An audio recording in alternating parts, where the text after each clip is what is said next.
Hello friends, welcome to optimistic studies. Optimistic studies में आप सभी का स्वागत है। आज हम ADEO एग्ज़ाम के लिए पंचायती राज का MCQ स्टार्ट कर रहे हैं। ये हमारा पंचायती राज का इकाई 1 यूनिट 1 जो हमारा गिवन है 73rd कॉन्स्टिट्यूशन अमेंडमेंट एक्ट 1992, 73वें संविधान संशोधन अधिनियम 1992 का आज हम कुछ MCQ डिस्कस करने जा रहे हैं। ये यदि हम ओवरऑल टेस्ट की बात करें तो हमने जितने अभी तक टेस्ट देखे तो टेस्ट नंबर 12 है। ये चैनल में प्लेलिस्ट बनी हुई है ADEO नाम से, वहाँ जा कर के आप बाकी वीडियोस देख सकते हैं यदि आपने नहीं देखा है तो। और साथ में यदि आप चैनल पे न्यू हैं तो चैनल को सब्सक्राइब कर लीजिए और बेल नोटिफिकेशन को ऑन रखिए, जिससे हम जो भी वीडियो डालें तो आप तक पहुँचती रहे। चलिए फिर हम आज के सेशन को स्टार्ट करते हैं, जहां हमें देखना है 73वें संविधान संशोधन अधिनियम के कुछ MCQ। ये हमारा ADEO एग्ज़ाम के लिए हमारे मोबाइल ऐप में कोर्स चल रहा है। यदि आप इच्छुक हैं इसे ज्वाइन करने के लिए तो आप हमें दिए गए व्हाट्सएप नंबर पर व्हाट्सएप कर सकते हैं एवं कॉल भी कर सकते हैं, किसी भी प्रकार की कोई भी आपको जानकारी चाहिए तो चलिए फिर हम सेशन को स्टार्ट करें, जहाँ पे हम MCQ डिस्कस करेंगे। हमारा फर्स्ट क्वेश्चन है, निम्नलिखित कथनों पर विचार करें। भंग के स्थान पर चुनी गई पंचायत पूरी अवधि का आनंद नहीं लेती, लेकिन विघटन के बाद शेष अवधि के लिए पद पर रहती है। पंचायतों में सीटें अनुसूचित जाति, अनुसूचित जनजाति और महिलाओं के लिए आरक्षित हैं, लेकिन पिछड़े वर्ग के लिए नहीं। A panchayat elected in the place of dissolved one does not enjoy the full period but remains in the office for the remaining period after the dissolution. In panchayats, seats are reserved for scheduled caste, scheduled tribes and women but not for backward class of citizens. हमारे options हैं only one, only two, both A and B, neither A nor B, केवल A, केवल दो A और B दोनों, ना तो A और ना ही B। पॉज कर लीजिए, अपने से पढ़िए और बताइए कि कौन सा कथन सत्य है। हमसे कथन सत्य पूछा जा रहा है तो यहाँ पे हम डायरेक्टली आंसर पे आते हैं। तो ये यहाँ पे हमसे बोला गया कि भंग के स्थान पर चुनी गई पंचायत पूरी अवधि का आनंद नहीं लेती है, लेकिन विघटन के बाद शेष अवधि के लिए पद पर रहती है। तो हमारा आर्टिकल नंबर हमारे 73rd कॉन्स्टिट्यूशन अमेंडमेंट एक्ट 1992, 73वें संविधान संशोधन अधिनियम 1992 का अनुच्छेद 243 अंगा क्या बोलता है और अंगा क्या बात करता है, तो पंचायतों की अवधि के बारे में दिया हुआ है। आर्टिकल नंबर 243 का क्या बोलता है, ड्यूरेशन ऑफ पंचायत, पंचायतों की अवधि। और इसमें क्या बोला गया है कि जो पंचायतें हैं, जो पहली मीटिंग होगी तो पहली मीटिंग से लेकर के 5 वर्षों के लिए 5 वर्ष का इनका कार्यकाल रहेगा। कहाँ पे दिया हुआ है, तो आर्टिकल नंबर 243 में दिया हुआ है, अंगा में दिया हुआ है। फिर उसके बाद ये 5 वर्ष की अवधि तक रहेंगी। कब तक रहेंगी, जब तक यदि वो बीच में भंग ना कर दी जाए। और यदि वो भंग कर दी जाती हैं, डिसॉल्व कर दी जाती हैं, तो जो नई पंचायत चुन कर के आएगी तो वो जो रिमेनिंग पीरियड है केवल उतने तक ही बस वो ऑफिस में बनी रहेंगी और पूरे अपने कार्यकाल को यानी कि 5 वर्ष की अवधि को पूरा नहीं करेंगी। केवल और केवल उतने दिन के लिए वो आएंगी जितने दिन के लिए जो भंग वाली जो है कंप्लीट करती। क्या लिखा हुआ है कि भंग के स्थान पर चुनी गई पंचायत पूरी अवधि का आनंद नहीं लेती, बिल्कुल पूरी अवधि का ये आनंद नहीं ले पाती है, लेकिन विघटन के बाद शेष अवधि के लिए बस रहती है। जितनी अवधि बची थी जो पूर्ण कर देती पंचायत, जिसका जो भंग हो गए तो केवल उतने दिन के लिए ही आई है। हम मान करके चलते हैं यदि कोई पंचायत 5 वर्ष के लिए चुनी जाती है, यानी कि उसकी कार्यावधि ड्यूरेशन उसका 5 वर्ष का है, और यदि वो 2.5 साल में ही भंग कर दी गई तो जो नई पंचायत आई है वो केवल और केवल 2.5 वर्ष के लिए आएगी, ना कि 5 वर्ष के लिए। तो ये यानी कि बिल्कुल ऑप्शन नंबर हमारा A1 जो है करेक्ट है। फिर उसके बाद लिखा हुआ है कि पंचायतों में सीटें अनुसूचित जाति, अनुसूचित जनजाति और महिलाओं के लिए आरक्षित हैं। In panchayat seats are reserve for SCs, STs and women but not for backward classes, लेकिन पिछड़े वर्ग के लिए नहीं। तो ये बात भी बिल्कुल सही है और ये आर्टिकल नंबर 243D में दिया हुआ है। क्या दिया हुआ है, घ में हमारा बोलता है कि स्थानों का आरक्षण, रिजर्वेशन ऑफ सीट्स। और रिजर्वेशन ऑफ सीट्स में क्या लिखा हुआ है कि जो सीट्स हैं, पंचायतों की सीट्स जो है रिजर्व्ड होती हैं SCs के लिए, STs के लिए और विमेन के लिए। लेकिन बैकवर्ड क्लासेस के लिए रिजर्व्ड नहीं होती। दिया कहाँ पे? तो आर्टिकल नंबर 243 डी में दिया हुआ है। ठीक, यानी कि दोनों ही स्टेटमेंट सही है, यानी कि ऑप्शन नंबर कौन सा हमारा सही हो गया? ऑप्शन नंबर सी हमारा यहाँ पे करेक्ट आंसर है। ठीक है, नेक्स्ट क्वेश्चन में हम आ जाते हैं। नेक्स्ट क्वेश्चन क्या है हमारा? नेक्स्ट है, निम्नलिखित कथनों पर विचार करें। न्यायालयों के पास निर्वाचन क्षेत्रों के परिसीमन या पंचायत के संबंध में सीटों के आवंटन से संबंधित कानूनों की वैधता की जांच करने का कोई अधिकार क्षेत्र नहीं है।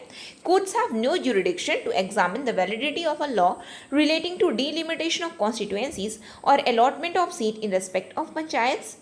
An election to a panchayat can be called in question only by an election petition, which should be presented to such authority and in such manner as may be prescribed by the State Election Commission.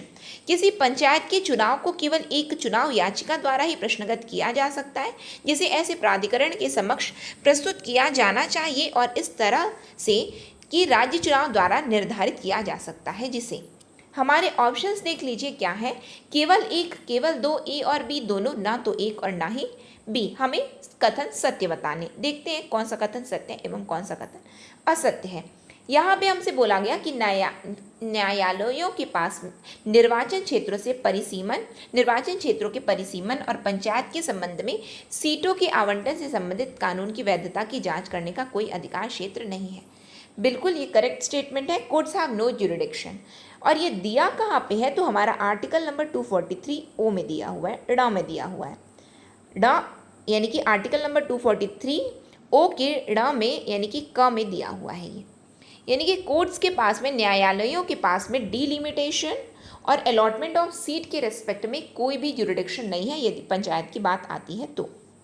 पंचायतों से संबंधित परिसीमन और सीटों के आवंटन के लिए बार है, यानी कि न्यायालयों के पास में कोई अधिकार क्षेत्र नहीं है।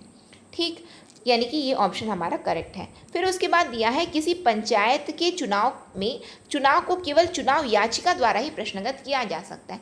बिल्कुल कहीं पे भी पंचायत से संबंधित जो पंचायतों का जो चुनाव हुआ है, अब यदि आपको किसी प्रकार का डाउट है तो कैसे क्वेश्चन करोगे?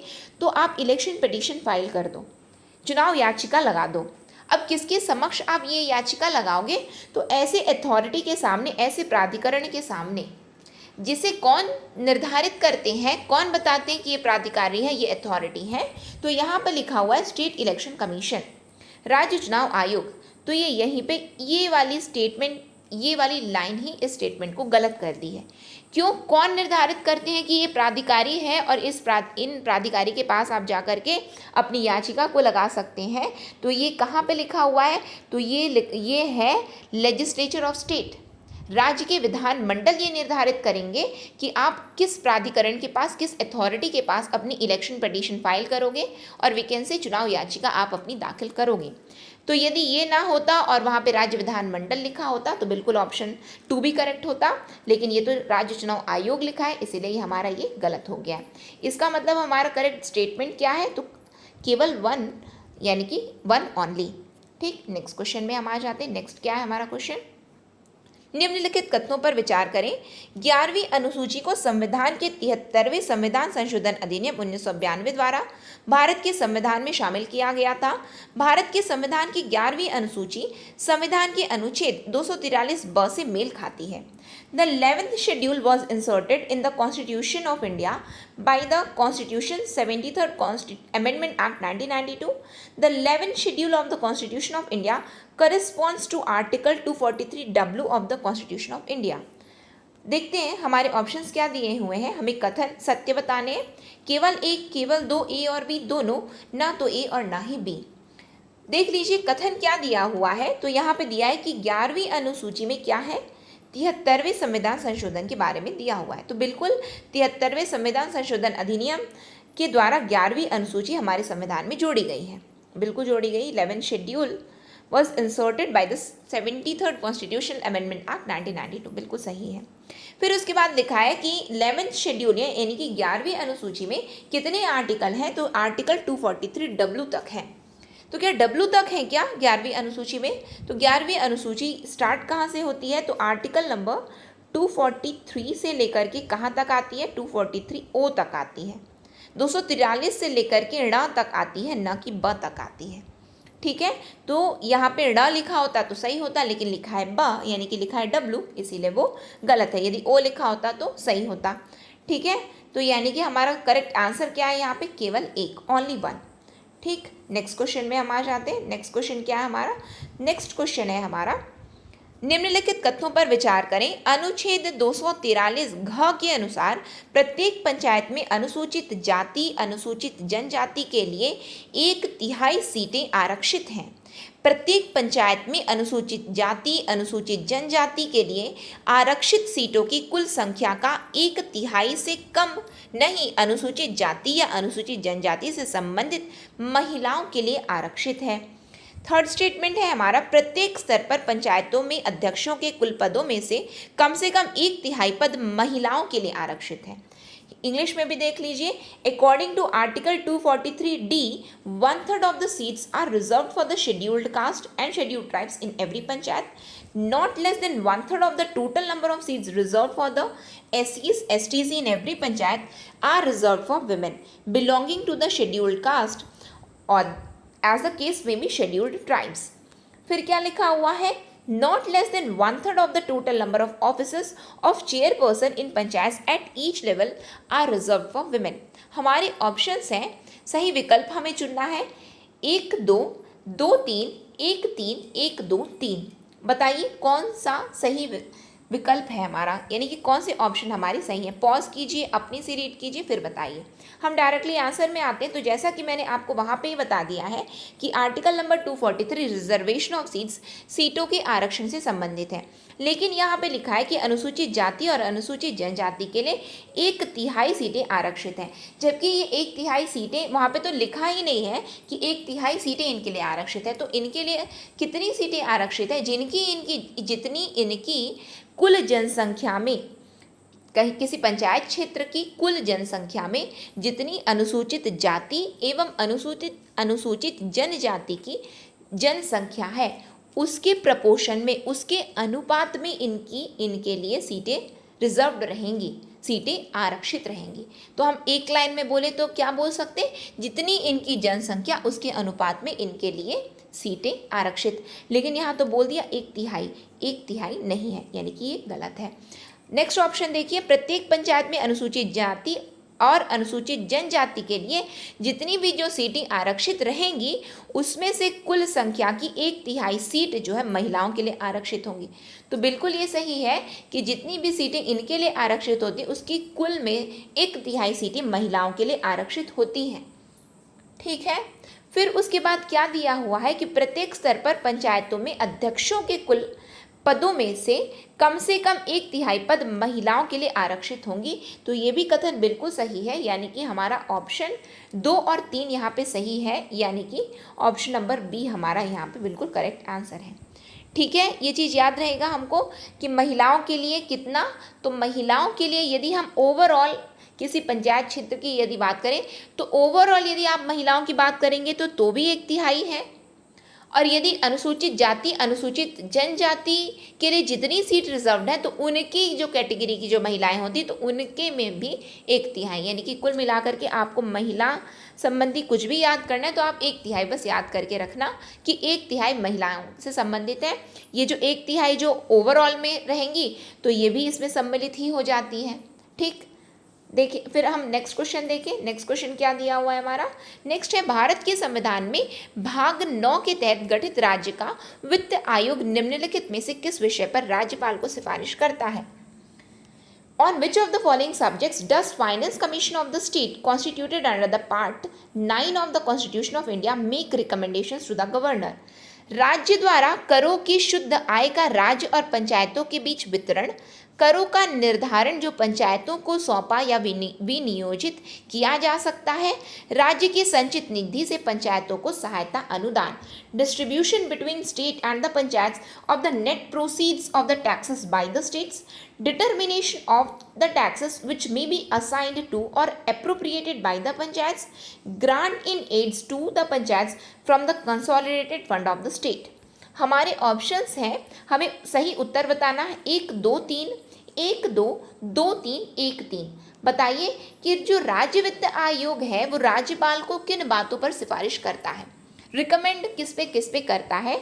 तो यहाँ पे हम पहली बात देखते हैं कि जो राज्य वित्त आयोग है उसका गठन किस अनुच्छेद के अंतर्गत किया जाता है। तो आर्टिकल नंबर 243 झ के अंतर्गत राज्य वित्त आयोग का गठन किया जाता है। 243 झ के अंतर्गत क्या है, तो राज्य वित्त आयोग का गठन किसके द्वारा किया जाता है, तो गवर्नर जो है राज्य वित्त आयोग का गठन करते हैं। राज्यपाल के द्वारा राज्य वित्त आयोग स्टेट फाइनेंस कमीशन का गठन किया जाता है। तो जिसने गठन किया अब उन्हीं को ये सिफारिश कर रहे हैं। तो क्या क्या सिफारिशें ये करते हैं, तो उसके संबंध में हमसे प्रश्न किया गया है। तो ये बिल्कुल राज्य द्वारा करों की शुद्ध आय का राज्य और पंचायतों के बीच का वितरण ये बताते हैं कि कितना आपको देना है, राज्य और पंचायत के बीच में कितना वितरण होना चाहिए। फिर उसके बाद करों का निर्धारण जो पंचायतों को सौंपा या विनियोजित किया जा सकता है। डिटर्मिनेशन ऑफ द टैक्सेस, यानी कि जितना आपने टैक्स को असाइंड और अप्रोप्रिएट किया है उसको आप किस तरीके से पंचायतों को, आप जो आपके पास टैक्सेस आए हैं आप किस तरीके से पंचायतों को असाइन करेंगे, अप्रोप्रिएट करेंगे, सौंपेंगे या विनियोजित करेंगे। तो बिल्कुल इस बारे में भी ये सिफारिश देते हैं किसे, तो राज्यपाल को। फिर ये राज्य की संचित निधि से पंचायतों को कितना सहायता अनुदान देना है, तो ये भी ये राज्यपाल को बताते हैं, यानी कि grants in aid to the panchayat from the consolidated fund of the state. अब इतनी सारी सिफारिशें ये राज्यपाल को दे देते हैं। राज्यपाल फिर क्या करते हैं, इनकी सभी जो भी इन्होंने बताया है वो किसके समक्ष, राज्य विधानमंडल के समक्ष प्रस्तुत करते हैं। इसका मतलब ये तीनों ही ऑप्शन हमारे सही हैं। इसका मतलब ऑप्शन नंबर ए हमारा यहाँ पे करेक्ट आंसर है। ठीक है, नेक्स्ट क्वेश्चन में हम आ जाए। नेक्स्ट क्वेश्चन क्या है हमारा, नेक्स्ट है निम्नलिखित में से कौन सा कथन सत्य नहीं है। भारत के संविधान का भाग 9 पंचायतों के लिए राज्य वित्त आयोग की स्थापना से संबंधित है। भारत के संविधान के भाग 9 में पंचायतों से संबंधित सभी चुनाव राज्य चुनाव आयोग में निहित किए गए हैं। भारत के संविधान के भाग 9 में पंचायतों से संबंधित अनुसूचित जातियों, अनुसूचित जनजातियों और महिलाओं के लिए ग्राम स्तर या किसी अन्य स्तर पर अध्यक्षों के पद के आरक्षण के लिए प्रावधान किया गया है। ग्राम पंचायतों का संगठन राज्य के नीति निर्देशक तत्वों में शामिल नहीं है। इंग्लिश भी देख लीजिए, which one of the following is not correct. Part 9 of the constitution of India pertaining to the panchayat provided for setting up of state Finance Commission. Part 9 of the Constitution pertaining to the Panchayats provided for vesting all elections to the Panchayats in the State Election Commission. फिर उसके बाद बताया गया है, दिया गया है कि Part 9 of the Constitution of India pertaining to the Panchayats provided for reservation of post of chairpersons at the village level or any other level for the scheduled caste, scheduled tribes and women. Organization of village panchayats is not included in the directive principle of the state policy. Pause कीजिए, read कीजिए और बताइए कौन सा कथन सत्य नहीं है। यहाँ पे राज्य वित्त आयोग की बात आई है, तो बिल्कुल राज्य वित्त आयोग का गठन किया गया आर्टिकल नंबर 243 में किया गया है, झ में किया गया है। फिर जो पंचायतों में चुनाव होते हैं तो उनके लिए राज्य चुनाव आयोग करवाते हैं, और ये हमारा आर्टिकल नंबर 243 में दिया हुआ है, ट में दिया हुआ है, तो बिल्कुल ये सही है। फिर उसके बाद दिया हुआ है कि सीटों का आरक्षण होता है, अध्यक्ष पद के लिए सीटों का आरक्षण किया जाता है, तो ये बिल्कुल दिया है मैंने जहाँ पे आपको बताया। सीटों का आरक्षण आर्टिकल नंबर 243 में दिया हुआ है, घ में दिया हुआ है, जहाँ पे सदस्य के लिए भी अनुसूचित जाति, अनुसूचित जनजाति एवं महिलाओं के लिए सीटें आरक्षित रहती हैं। अनुसूचित जाति एवं अनुसूचित जनजाति के लिए उनकी जनसंख्या के अनुपात में सीटें आरक्षित होती हैं, एवं महिलाओं के लिए 1/3 सीटें आरक्षित होती हैं। ये किस में दिया हुआ है, 73वें संविधान संशोधन अधिनियम 1992 के आर्टिकल नंबर 243 घ में दिया हुआ है। फिर उसके बाद बोलते हैं कि ग्राम पंचायतों के संगठन राज्य के नीति निर्देशक तत्वों में शामिल नहीं है। तो बिल्कुल ये कथन गलत है। क्यों, कैसे गलत है, क्योंकि आर्टिकल नंबर 40 हमारे भारतीय संविधान का क्या बोलता है, हमारे भारतीय संविधान का आर्टिकल नंबर 40 क्या बोलता है कि पंचायतों की स्थापना का कर्तव्य राज्यों को बताया गया है, यानी कि राज्यों को ये जिम्मेदारी सौंपी गई है कि पंचायतों की स्थापना आप करेंगे। Responsibilities of states to establish panchayats, यानी कि ये क्या है, डीपीएसपी ये क्या है डीपीएसपी? राज्य के नीति निर्देशक तत्व। और जब राज्य के नीति निर्देशक तत्व, राज्य के नीति निर्देशक सिद्धांत में बिल्कुल वो बताया गया है कि पंचायतों की स्थापना आपकी जिम्मेदारी है, इसका मतलब ये कथन जो है बिल्कुल गलत है और यही पूछा गया था। इसका मतलब ये ऑप्शन हमारा सही है, गलत पूछा गया था तो ये बता दिए हम। नेक्स्ट क्वेश्चन में आ जाइए, क्या है? भारत के संविधान में 73वें संशोधन में प्रावधान है ग्राम और जिला स्तर पर पंचायती राज संस्थाओं के 2 स्तर, ग्राम और खंड स्तर पर पंचायती राज संस्थाओं के 2 स्तर, ब्लॉक और जिला स्तर पर पंचायती राज संस्थाओं के 2 स्तर, पंचायती राज संस्थाओं के 3 स्तर ग्राम, ब्लॉक और जिला स्तर पर। 73rd Amendment to the Constitution of India provides for 2 tiers of Panchayati Raj institution at the village and district level, 2 tiers at the village and block level, 2 tiers at the block and district level, 2 tiers at village, 3 tiers at the village, block and district level। बताइए 73rd Constitutional Amendment Act कितने स्तर की पंचायती राज व्यवस्था की बात करता है? तो 73वां संविधान संशोधन अधिनियम त्रिस्तरीय पंचायती राज की स्थापना की बात किया है इसने। इसका मतलब वो भी किन किन स्तरों पर? तो ग्राम स्तर, ब्लॉक स्तर जिसे हम खंड स्तर भी बोलते हैं, और जिला स्तर। अब आप ये देख रहे हैं कि ये दिया हुआ है ग्राम और जिला स्तर पर पंचायती राज के 2 स्तर, यानी कि 2 tiers of Panchayati Raj at the village and district level. तो ये जो समिति बैठी थी संविधान यानी कि 73वें संविधान संशोधन अधिनियम से पहले, तो ये सिफारिशों के अंतर्गत ये बताया गया था। और ये किसकी सिफारिश थी? तो अशोक राय मेहता समिति की, अशोक राय मेहता समिति की ये सिफारिश थी, जो कि कब आई थी? 1977 को आई थी। ये समिति का गठन किया गया था और 1978 को इसने अपनी सिफारिश दी थी, प्रस्तुत की थी अपनी रिपोर्ट। और इसने द्विस्तरीय पंचायती राज संस्था की स्थापना की बात की थी, और वो भी कहाँ कहाँ पे होनी चाहिए? तो ग्राम और जिला स्तर पर। जो ग्राम पर होगा तो इन्होंने क्या बताया कि ग्राम पर ऐसा करो कि मंडल पंचायतों की स्थापना कर दो, मंडल पंचायत, और जिला स्तर पर आप क्या करो? जिला परिषद की स्थापना कर दो। लेकिन इस समिति की किसी भी सिफारिश को माना नहीं गया था और इसकी सिफारिश अस्वीकार कर दी गई थी। किसकी? अशोक राय मेहता समिति की सिफारिश को, जो कि 1977 में गठित हुई और 78 में इसने अपनी रिपोर्ट को प्रस्तुत किया। फिर आप ये देख रहे हैं त्रिस्तरीय पंचायती राज व्यवस्था। तो इसके लिए सबसे पहली जो पंचायत के लिए समिति गठित हुई थी वो है बलवंत राय मेहता समिति, जो कि 1957 में आई थी। ये जो मैंने आपको बताया अशोक राय मेहता, तो ये इनके पिताजी थे बलवंत राय मेहता। तो बलवंत राय मेहता समिति ने क्या बोला था? त्रिस्तरीय पंचायती राज की बात की थी। कौन कौन से स्तर में? तो इन्होंने ग्राम, खंड और जिला स्तर पर बात की थी। ग्राम में ग्राम पंचायत, खंड में पंचायत समिति और जिला में जिला परिषद की बात इन्होंने की थी। ठीक, लेकिन ये जो पंचायती राज संस्था यानी कि 73वें संविधान क्या बोला है? त्रिस्तरीय पंचायती राज व्यवस्था। यहाँ पे मैंने आपको ऑप्शन बता दिया है बस कि वो क्या लिखा है, लेकिन ऑप्शन हमारा डी यहाँ पे करेक्ट आंसर है।